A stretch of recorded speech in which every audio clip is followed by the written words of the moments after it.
Baba Harbhajan Singh, a real super hero. Hello दोस्तों, आज हम आपके लिए एक इंडियन सुपर हीरो की कहानी लेकर आए। बाबा हरभजन सिंह की कहानी, जो हमारी इंडियन आर्मी की एक सुपर हीरो हैं।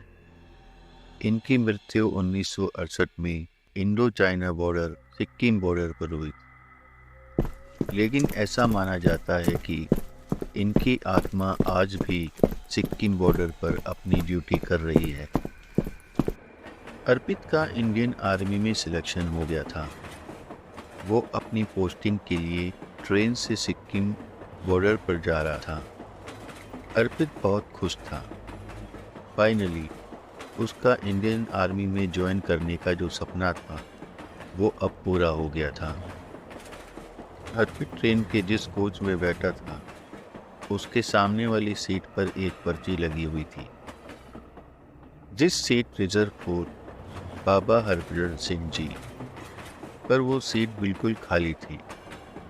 रात के समय अर्पित अपनी सीट पर सो गया, पर जैसे ही ट्रेन एक टनल से होकर गुजरी तो अर्पित की नींद किसी के सांस लेने की आवाज़ से खुल गई। अर्पित उठा और उसने देखा कि उसके सामने वाली सीट पर एक 24-25 साल का लड़का बैठा हुआ है और वो अर्पित को ही देखे जा रहा है। अर्पित को ये बात थोड़ी अजीब लगी कि अचानक ये लड़का कैसे यहाँ आ गया, पर अर्पित को नींद जोरों से आ रही थी, इसलिए वो दोबारा सो गया। अगली सुबह अर्पित सिक्किम पहुंच गया। उसके सीनियर ने अर्पित को उसकी ड्यूटी समझाई। दिन में तो सब सामान्य था, पर जब रात को अर्पित बॉर्डर पर गश्त कर रहा था तो गश्त करते करते वो थक गया।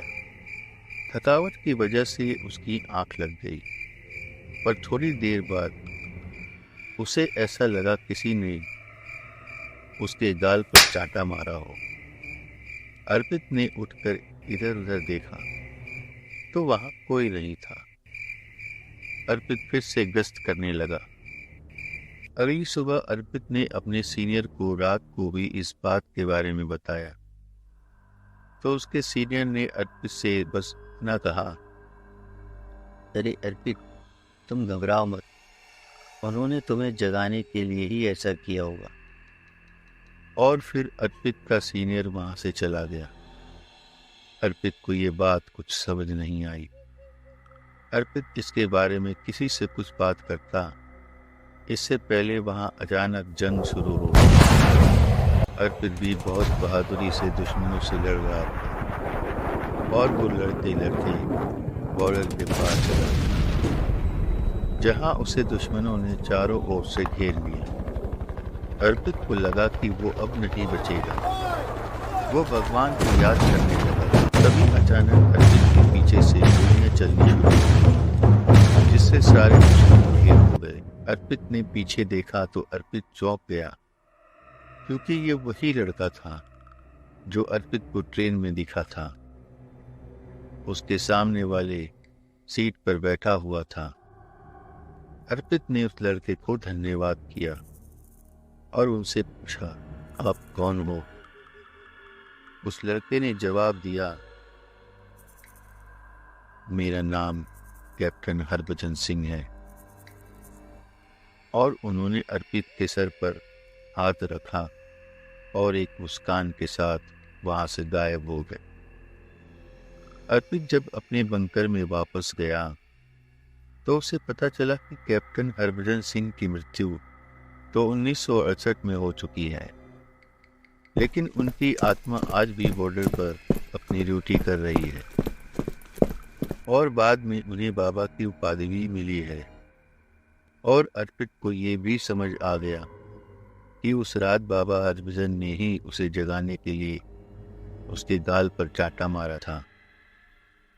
दोस्तों, सच में बाबा हरभजन सिंह जी हमारे देश के एक सुपर हीरो हैं।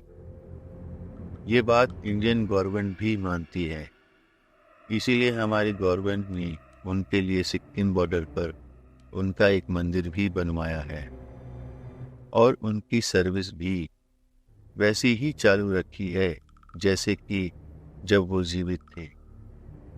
खौफनाक संडे ने इस कहानी के द्वारा उन सभी जवानों को श्रद्धांजलि देने की कोशिश की है जिन्होंने हमारे देश के लिए अपनी जान दी है।